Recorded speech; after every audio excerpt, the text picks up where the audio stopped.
балдардын кийимдерин салганга, окуу куралдарын койгон. Жаңы имарат жарык класстары. Манас айылындагы Борошжан Узаков атындагы орто мектебинин курулушу аяктап, ичи керектүү эмеректер менен да толукталып жатат. Барысын карасаңыздар, бул жерге жаңы парталарды да келип койду, шкафтарды да келип койду, класстын ичи жарык, жылуу, доскаларды да илип койгонбуз.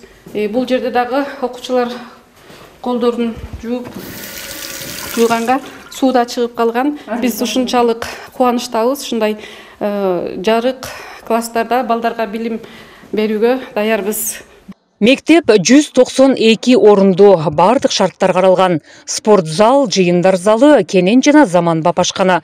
Мунун баары окуучулардын татыктуу билим алуусу үчүн түзүлгөн жагымдуу жаңылык. Заманбапка ылайыктуу мектеп курулуп биз кубанычтабыз. Буга чейин биз айылдын маданият үйүндө 20 жылдан ашык окуп келгенбиз. Кудай буйрса, эми бу жерде ал жерде 3 сме менен окучук. Эми быйыл Кудай буйрса ушу жылдын аягына чейин кирип калсак, 2 сменби, 1 сменби окуйбуз жаркырап. Бизде буга чейин спорт зал жок болчу. Эми мына заңгыраган спорт зал болду. Балдарыбыз ушуга чейин арга мектептерге, Аксайга, Кара Сууга барып эми тренировкага барышчу эле. Мына эми өзүбүздө болуп атат ошонун баары. Ушунун баары жетишкендик жакшы, кубанычтабыз. Жердин тоңу кетсе, жердин жумуштарын бүтүрүп, бак дарактарын отургузуп берип, брусчатка коюп, асфальт базып, ошо менен бүтүрүп беребиз.